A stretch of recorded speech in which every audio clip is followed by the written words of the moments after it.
Well, hello YouTube, it's me, Fortmaster, and welcome back to another Game Theory reaction. This is Into the Pit changes the Fnaf timeline, which, I could definitely see that, but, are we counting Into the Pit as being, 100% in, the main Fnaf timeline? Because, again, it's based off, one of the Fazbear Fright books, which, again, none of them were canon, per se. It was all just, you could take bits and pieces out of them to help solidify the game lore. So I would always assume that this game was sort of in its own, side timeline to the show, given that there are some differences from the book and the game, maybe even an offshoot of the book timeline. Also, just Into the Pit, I love the fact that there's one of the bad endings you can get in the game, spoilers, is that, you leave the pizzeria and you're just trapped in 1985. I just have to wonder, what sort of weird alternate reality would happen like that? Would, oh god, what's the kid's name? I'm forgetting his name. Oswald, that's his name, right. Yeah, so would Oswald, had he paid enough attention to, normal, everyday life in his old reality to know, when he gets older, could he invest and get, rich that way? Or could he, play the stock market if he, granted, he was, 10 or something, so I doubt he'd know anything about the stock market. Oh god, yeah, that was the weirdest. And then there's the other bad ending where he potentially gets put into Foxy, because you don't actually see Foxy in the game at all. Oh god, all this stuff. So, anyway, they say that Into the Pit changes the FNAF timeline. Let's see what they're talking about, because again, I'm not whole convinced, including Into the Pit into the main timeline. Because the whole thing with, the ball pit rabbit, ball pit spring trap, whatever you want to call him, being, I always imagined he was, some sort of, not hallucination, but he was some sort of remnant, created by the agony of, the murders, and that's how the time traveling shenanigans happened. You go back to each night and that's when this particular murder happened or something like that. I don't know. So yeah, let's see what they have to say about this. So yeah, of course, as always, original video is linked in the description if you haven't seen it for some reason. Corner video will lead to my film theory reaction. And yeah, with all that out of the way, let's get this thing started then, shall we? What's the point of this mask from Into the Pits? As you explore the house of our main character Oswald, this item can fall from the attic. But when during the game this happens is completely random. What's even stranger is that it's the only piece of Fazbear merchandise in the entire house. The game would have you believe that it's just a tradable item, and while yes, you can use it for that purpose, there are plenty of other items that show up way more reliably that can also be used for the game's one and only trade, making a luck-based item like this feel totally unnecessary, unless it's not really here to be a game mechanic. It's here to tell us something important, and I think I know what it is. What? Are they going to say that Oswald's dad was the kid wearing the Freddy mask in the Bite of 83? Is that okay? Is that where they're going with this? Oh god, what's going on here? Also, I just wondered, depending on how old Oswald's dad is, you could have potentially met him as a kid, when you go back. That would have been so cool if you did that. Hello Internet! Welcome to Game Theory, the show that, yes, is finally talking about the biggest and only FNAF game of 2024, Into the Pit. A game based on the first Fazbear Fright story released as part of the big finale of FNAF's 10th anniversary. Or at least it was supposed to be. It ended up coming out a day early, and so instead, we got FNAF movie script pages on the final day. We should probably look into that. Regardless, it came out and people loved this thing. Like the original story, we follow a 10-year-old boy called Oswald who finds a time-traveling ball pit inside his local pizzeria, Jeff's Pizza. Oh yeah, time-traveling ball pit. Thinking back, I remember in the days when the fandom when a time-traveling ball pit was the weirdest thing that happened in this series, but, those days are long, long gone. The ball pit takes him back to 1985, where he finds out that Jeff's used to be a Freddy Fazbear's. This thing's got all the stuff you'd expect: arcade machines, pizza, and a bunch of dead kids, along with the yellow rabbit mascot that's responsible. Yeah, this place is the real deal. The yellow rabbit tries to catch Oswald, but he escapes, only for the yellow creature to jump out and drag his dad back into the pit instead. The rabbit then re-emerges from the pit, only now he's posing as Oswald's father. And I don't just mean he's acting like his dad. I mean he physically takes on his appearance. That's a little finicky, because, like, I mean, obviously there are some of the times where you see him, as the rabbit and stuff like that. And there are other times where you see him as the dad, but you see the rabbit in the mirror. So I always imagined it where, like, it's always been the rabbit, but he just looks like the dad to other people.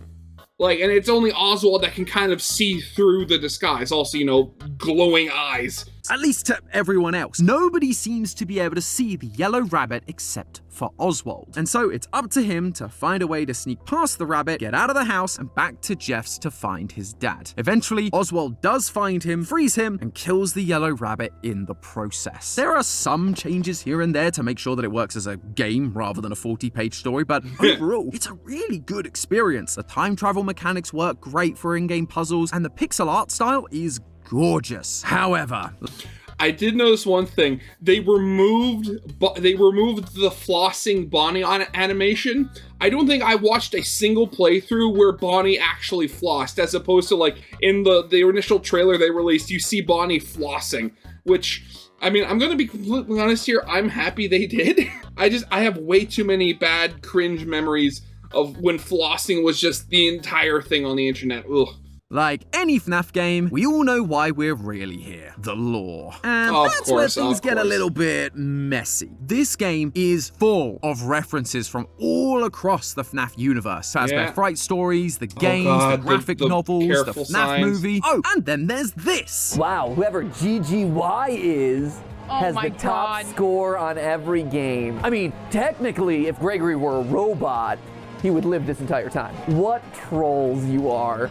So yeah, as you can see, the lore of this game is a bit all over the place. It's hard to know if these are meant to be just Easter eggs or whether they're legitimate lore. And I'm sure we could all argue about this till the animatronic cows come home. But instead, I figured we'd do something a little different. Rather than focusing on solving the lore of this game specifically, I wanted to try zooming out a little. Matt mentioned in a previous theory that the original 6 games are about the Afton family, their lives, their mistakes, their deaths, their resurrections, all of that stuff. But since then, we've begun being introduced to characters who, at some point or another, were impacted by the Afton family and their actions. Cassie in Ruin, her father in Help Wanted 2. This new era of FNAF is about the ripple effects caused by the Afton family, and I believe we're being shown exactly that in Into the Pit. And it all comes down to a single collectible, the Freddy mask. Yep, this one item is going to help us not only understand the themes Scott is presenting with modern FNAF, but also show us where it might be going in the future. I knew it. He's going to say that Oswald's dad was the Freddy mask kid. Oh my god. How are you going to do this? Oh, well, let's just pop in the second tape to find out. Legacy collection? Oh, this is a merch. Okay, this is for merch. I get it.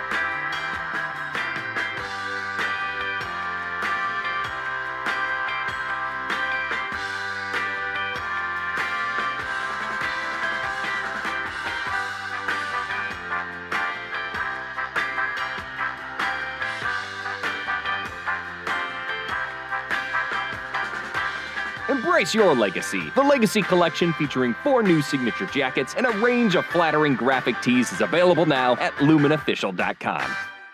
Welcome back from the break. Thanks for sticking with us. Before we get too deep into the big meta stuff, we should probably go over the basics of this Freddy mask. During the game, you can explore multiple rooms in Oswald's house. One of the rooms is Oswald's attic, but on a random night, there's a chance that this Freddy mask will fall down when you open the hatch. This stood out as a strange detail because 1, it's not mentioned in the original book, but 2, Oswald doesn't really know who Freddy is. If you collect the toy Freddy item, he calls Freddy this thing rather than by his name. name. And then if Yeah. you collect this mask specifically, he asks, why would anyone want to look like this thing? Not only does he not know who Freddy is, but he has no idea why anyone would want to look creepy. like him. This cannot be his mask, meaning it would have to belong to someone else in the house. Well, I mean, the fact that it was in the attic in the first place just points that out. I mean, granted, I mean, like, the only experience I've ever had with an attic was our first house, where I think we essentially just renovated it into another floor of the house and used it as, like, the bedrooms. But I know for, a fact that most people don't do that, and the attic is just used for, like, storage of stuff that you don't, use that often. So, I mean, the fact that it was up there, collecting dust, points to the fact that it probably hasn't been looked at in a very long time, especially given the fact that Oswald's never seen it, so you'd think it's been up there for at least a decade, at the very least. Given their prominence in the game, my first thought was that it must belong to his dad. But when I realized that, there was just one thought running through my head. Is Oswald's dad Freddy Bro, the bully wearing the Freddy mask during the bite of 83? I definitely wasn't the only person thinking this either. Plenty of others online were quick to make this connection, but why? Why would the immediate assumption be that if Oswald's dad has a Freddy mask, then he must be this random character from Fnaf 4? Well, I mean, the whole thing about agony is that, it's agony, it's anger. And if we assume that, the ball pit rabbit, it's like a creation of the agony from the original murders, something that was, in more than one way started because Crying Child was killed in Fredbear. I mean, it could be just the agony lashing out at one of the earliest dominoes in the chain, if you will. Well, because this isn't the first time this has happened. In Ruin, Cassie was able to collect a Bonnie mask, and combining that with other details she gave us about her dad, like the fact his favourite character was Bonnie, and that he collected Fazbear memorabilia from the 80s, it led us to believe that Cassie's dad was another one of these bullies, Bonnie Bro. However, a mask alone does not a Freddy Bro make. Yeah, and I mean, the whole thing with that is, like, apart from, Freddy mask, their colors don't even match. Like, the whole thing you saw with Cassidy and potentially being the daughter of Bonnie Bro was that their colors aligned. Like, it's easy, like, storytelling shorthand, have colors match and stuff like that. Like, shirt doesn't match, skin color. Well, I mean, skin color, it's not really accurate. This could literally be just, a tan. He's a young kid. Potentially could be the summer. Who knows? I mean, hair is brown, but it's not the same color of brown.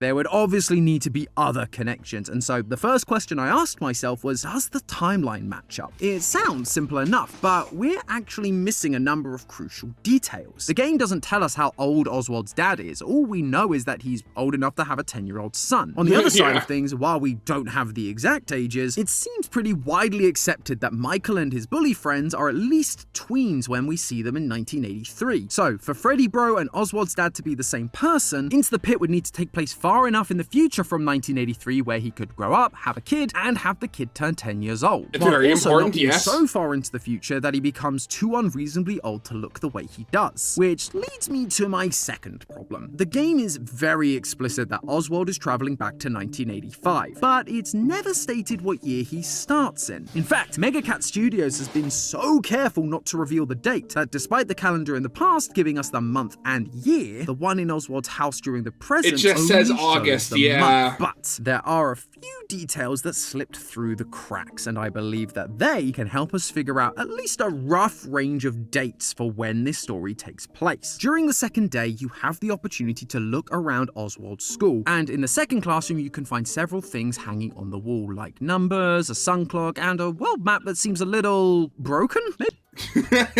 Yeah, we're missing Central America. There's a huge chunk taken out of Greenland. Africa has split into two. There's no India. Actually, maybe that's India right there. But yeah, this. Maybe that's why there's no bears in Security Breach. Before their extinction, bears were known to attack pizza delivery trucks. Probably a theory for another day. I completely forgot that bears are canonically extinct in FNAF. Oh God. Just below that very confusing map is the actually important detail, another calendar. Just like the one in our house, it tells us the month with no year. But there's one crucial difference. It has the days crossed out, with the final marked date on the calendar being August 16th. Now, as a Brit, I typically read my calendars as the first day being a Monday and the last day being a Sunday. That would make August 16th a Friday in this game. However, Fnaf takes place in the US, and you guys use some weird calendars that start on a Sunday and end on a Saturday. Oh my god, I know, why do they do that? That is so weird. I remember the first time I actually ever noticed this was in elementary school, because I forgot what the assignment was, but we were making like calendars in class, and I had mine, like, Monday being the first and ending on Sunday, because, the first day of the week is Monday, and Saturday and Sunday are at the weekend, so they're at the end. But I remember I got so confused, because after then I started writing the numbers down, but I didn't match them with the, shifted days of the week, so my calendar was completely wrong after that. Oh god, why do we do this? I need to see if I can start shipping calendars from the UK if they start on a Monday. That just makes so much more sense. I have no idea how this makes sense to you. It's called the weekend for a reason. Anyway, using this calendar system means that August 16th is a Thursday during the year the game takes place. There's only a few years after 1985 where August 16th has been on a Thursday: 1990, 2001, 2007, 2012, and 2018. This immediately narrows down our search, but the range of dates still feels a little too large. We're currently spanning 3 whole decades. Plus, if the game took place sometime during those early dates, like 1990, it would be nearly impossible for Oswald's dad to have a 10-year-old son and be a teenage Freddy bro in 1983. So the search continues. My gut instinct was to look more closely at the technology being used. Tech's come a long way in the last 30 years, so it should be pretty easy to date. The piece of tech we have the most hands-on time with in this game is Oswald's dad's cell phone. Taking a look at it in your inventory, there's a comment from Oswald about how it's, quote, the saddest, most out-of-date model imaginable. And by today's standards, yeah, I definitely agree. That being said, I know they still do make phones like that, just non-smart cell phones. They're really cheap, and given that, with the mill shutting down, Oswald's town is basically dying. I assume you'd want, a phone that's, at the very least cheap, and if, money is tight. So, I did some research into older mobile phones, and after looking through multiple sites with every make and model of phone since the 1980s, I found this, the Nokia 6600, which is almost identical to the phone Oswald uses throughout the game. This phone was released in 2003, which means our most problematic timeline years of 1990 and 2001 are off the board. As for the other dates, I had to do a lot more digging than I anticipated. Yeah. Scott and Megacat did a very good job keeping the world looking pretty ambiguous. Also, again, this is a small, middle-of-the-nowhere town, so, it's not going to be one of those places that gets the newest things as soon as they're available. It'll take a few years before, newer things start, filtering in from the outside world. To washing machines, water fountains, blackboards, whiteboards, TVs, but all of them were either too generic to suggest a year, or the item is still being used in the modern day despite its age. And also, with the TV, there's also, just school budgets in general, so, they try to usually hold on to that stuff for as long as possible. Thankfully, my technology hunch came through once again, because during the game's final day, you get to go into the back of Jeff's pizza, and there you can find Jeff sitting down at his computer. Taking a look at the screen, I immediately noticed they're widescreen. The grey taskbar and window design is identical to the design of Windows 95, but actually that isn't what I noticed. Despite coming out in 1995, people do still run Windows 95 today. No, what I noticed was the size of his monitors, specifically their aspect ratio. Aspect ratio basically refers to the ratio between the height and the width of an object or video. For example, the video you're watching right now has an aspect ratio of 16 by 9, meaning for every 9 pixels of height, there are 16 pixels of width. And speaking of can I just say, is anybody else kind of annoyed when they watch ultra wide resolution videos? I personally do not like watching them because it feels like I have the video partially scrolled up and like I'm not seeing the whole video. Like it bothers me. Most standard TV shows and YouTube videos are made in this format, so naturally, most of our TVs and computer monitors are built to match that. But that wasn't always the case. Computer screens actually used to come in 2 different aspect ratios, 4:3 or 16:10. That was until 2008 when the modern 16:9 was introduced, and in 2010, they took over the market as the majority. So the question is, what size are Jeff's monitors?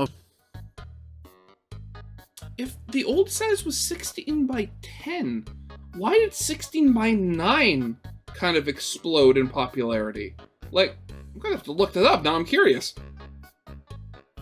Of course, I whipped out the trusty pixel measurements, and I can confirm that Jeff's monitors are in fact modern 16:9 monitors, despite him still running Windows 95. Not sure you're gonna be getting the most out of those monitors, Jeff. I'm sure LTT would have some thoughts, but hey, you do you. That knocks 2007 out of the running, leaving us with 2012 and 2018, which for our purposes is actually more than enough. The fact the game can't take place in any of the years prior to 2012 means that from a timeline standpoint, it's definitely possible for Oswald's dad and Freddy Bro to be the same person. If he was a teenager in the 80s, by the 2010s, nearly 30 years have passed, so he'd definitely be old enough to have a kid of his own. However, even with that part of the timeline at least somewhat figured out, I realized I had a different problem. Sure, Oswald's dad could be the right age if he was a teenager in 1983, but that kind of relies on us assuming he's Freddy Bro in the first place, which isn't proof in and of itself. I needed more. I didn't just need the year of the game, I needed something that proved Oswald's dad was alive in the 80s. I looked through every inch of this game but found nothing. So I did the only thing I could. I went back and reread the book. I know, who could have seen that coming? Now, I've read these books countless times, but each time I do, new details jump out to me. And with this new game fresh in my mind, I spotted this. Quote, "Dad, how old were you in 1985? I was just a couple years older than you. All I could think about was how many quarters I had to spend at the arcade. Jeff's Pizza. Back before it was Jeff's Pizza, it was some kind of arcade, wasn't it?" Yeah, it was, but it closed. At this point, we know that Jeff's Pizza was originally a Freddy Fazbear's Pizza back in 1985. Couple years older than his 10-year-old So for Scott to remind us of that, as well as tell us that Oswald's dad spent all of his time in arcades like it during 1985, it's not a massive leap to assume that the two are connected. So not only was Oswald's dad alive during 1985, but he spent a lot of time at Freddy's as well. But it gets better, because even though Oswald's dad was playing coy about his age, a couple of years is definitely something we can work with. Fun fact, there have actually been studies on what people mean when they say a couple of years. Traditionally, the word couple just meant 2, but now it can basically mean anything from 2 to 8, although it tends to average out at around 3 to 4 years. If that's the case, then with Oswald being 10 during the story, yeah, that doesn't sound right to me. I always, when I say a couple, I usually mean, 2, and then if it's any more than that, actually 2 to 3 maybe. If it's anything more than that, then I'll switch to, a few as opposed to a couple. Oswald's dad would have been roughly 13 to 14 during 1985, making him at least 40 for the earliest date we found, 2012. That is more than reasonable considering he has a 10-year-old son. But does that line up with the Fnaf 4 bullies? Well, if Oswald's dad was 13 or 14 in 1985, that would mean that in 1983, 2 years earlier, he would have been 11 or 12. Now, we don't know the ages of Michael and his friends here, but we can make a pretty good educated guess. The average height of an 11 to 12-year-old boy is between 56 and 59 inches, and during the scene, we see them walk past a handful of dining tables, which usually measure in at around 30 inches tall. If you take a look, you'll see that the bullies are just shy of double the table's height, putting their height smack dab in the middle of the 56 to 59 average. Did we just find the ages of the Fnaf 4 bullies? Huh, that was not the intention of this episode. And okay, now all we need to do is figure out the age of the crying child and oh god, I'm having a brain fart. What's their sister's name? The one who was killed by Baby. Elizabeth! Yeah, that's it. We just need to figure out those two, and then we'll be one step on to finding every single minuscule detail that the FNAF franchise has. And once we do, world peace. You know, it's FNAF, so I'm not going to hold on to it too tightly, but it's definitely interesting to think about. And for our purposes today, it does mean that Oswald's dad would have been the perfect age in 1983. Combining that with his frequenting of Freddy's locations and owning the same mask, he's looking like a pretty good candidate for the identity of the Freddy bro. It's more than just the timeline stuff too. A detail I always thought was odd was Oswald's affinity for drawing, quote, mechanical animals. He does this at the start of both the game and the book, and as we get more details, it turns out he's drawing characters like Freddy, Bonnie, and Chica. But this is before he's even gone to Freddy's, and as I've already mentioned, at that point, Oswald doesn't know who these characters are. What's even weirder is these drawings don't play any part in the story whatsoever. So why are we being shown this? Because the start of a story is where you establish who your character is, their likes, dislikes, hopes, dreams, and their relationships. In this case, we're being shown that before this story about a Freddy Fazbear's even starts, this character, this family, has a connection to the Fazbear franchise. A connection Oswald may not fully understand, but one that his dad certainly does. But why does this matter? What does this fundamentally change for us and our understanding of this franchise? Well, it's once again showing us that this modern era of FNAF is widening our view on the world and the characters we look at, focusing on the knock-on effects of the Afton family and how the part these other characters played all led to them changing their ways. Cassie's dad being Bonnie Bro in Ruin was the first instance of this. Cassie tells us that he had a technician's Faz wrench, hinting that after the bite of 83, he grew up and became a technician so that he could stop any malfunction like the one he witnessed from ever happening again. Yeah. Oswald's dad being Freddy Bro does the same thing. We learn that Oswald's dad used to work at the local mill before it shut down. Again, in true Scott fashion, he kept what type of mill this was vague in the story. I always imagined it was just your typical steel or wood mill, but in the game, we actually get to visit this mill. Or more accurately, you get to visit the trash heap outside the mill. Although, this isn't any ordinary trash. I mean, some of it is, but next to the classic black bags, you can see a few recognizable Fazbear characters. The most obvious ones are Trash and the gang from FNAF 6. Because, of course, the characters made from literal trash are hiding out in a dumpster. But besides them, you can also find things like a toy Bonnie doll, a Bonnie mask, a Freddy head, and a couple of animatronic hands and feet. And these things do belong to the mill as well, because Oswald says that they've been sitting there ever since the factory closed down. This mill isn't just your typical mill. They were making parts for Fazbear Entertainment. Oswald's dad worked at this factory, so it seems like he grew up and started working at the local factory that made Fazbear parts to make sure that they were properly inspected, tested, and approved before being sent out. That way, no kid would ever suffer the same fate as Michael's brother due to a faulty part. For years, Michael, the Foxy Bro, was the only one of the bullies to truly try to atone for the mistake he made. He wasn't able to help his brother, but he tried to put his sister back together. And when he learned the truth about his dad from her, he went on a mission to finish him as well. But for almost a decade, the other three bullies basically got away with it. They just disappeared into the back of people's minds, never to be seen or heard from again. Now, here they are, showing up one by one and revealing to us that these events did change them. That just like Michael, they too are trying to atone for what they did back in 1983. And granted, I mean, they're doing it in a very different direction, you know, potentially working for the company, but still, you know.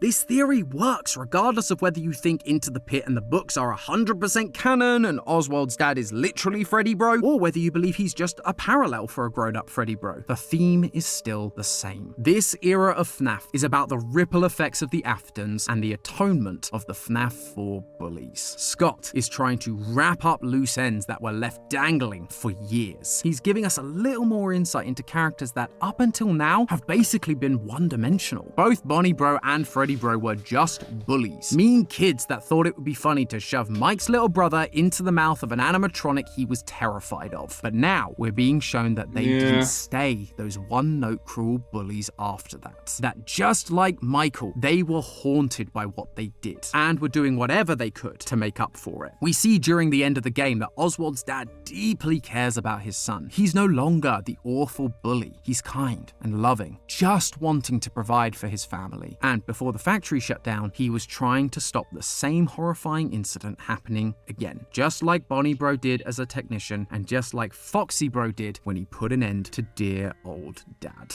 So theorists, when the next FNAF game does come out, one that isn't a prequel anyway, make sure you keep an eye out for a Chica mask. I have a feeling whoever it belongs to might have an important story to tell. But hey, that's... Have we got a peachy deal for you? Theorist Legacy Collection has Dead Peach. with shirts inspired by your favorite theories, including Dead Peach. We're talking Dead Peach, Dead Peach, Dead Peach. so much Dead Peach that we're putting you into a Dead Peach Overdrive. Their Dead Peach is in another casket. Your Dead Peach is limited edition. What time is it? Dead Peach O'Clock. What's your favorite theory? Dead Peach. Duh! There are other shirts too, but you can't get more Dead Peach than this. But hey, that's just a Dead Peach. Oh god. Again, the idea that, you know, all of this, it's just the ripples of like the, I guess you could call like, of the original FNAF plot just keeps getting bigger and bigger. The potential that Oswald was potentially pulled into the whole thing into the pit because, as I kind of like thought, you have the whole thing of where like the agony is looking just to lash out at whoever could be potentially responsible in any way, and you can't get much more responsible than, you know, one of the people that was responsible for the first death. I mean, that was actually pretty awesome, and I really like that. Even playing, I mean, you could say, I mean, with all the stuff that we've seen happen in this franchise, who's to say that there aren't other people around the world that aren't having to deal with like the haunted remnants of Fazbear? Why has it only ever been like Michael or, you know, Gregory or whoever? Like, there could be just pockets of like haunted evilness left over from Fazbear just scattered across the country, and Oswald just happened to be living next to one. Honestly, I'd love to see if we got like more like, I don't know, like more proof to see that this was true. I mean, and I'd love to see, like, maybe you have like the three of them, you know, if they're still alive. You have like whoever like Chica Bro was, Oswald's dad, and Casey's dad all get together and like just throw like a memory party for Michael now that he's dead. Like, I can't imagine, like, hope if it was done right, I can imagine that being really sweet and, you know, also very sad, but still. Oh god. So yeah, that's gonna be it for now. So yeah, of course, as always, original videos linked in the description if you haven't seen it for some reason. Corner video will link to my film theory reaction. And yeah, with all that out of the way, I hope you guys liked. If you did, leave a like, subscribe if you have not, and I'll see you guys next time. Goodbye.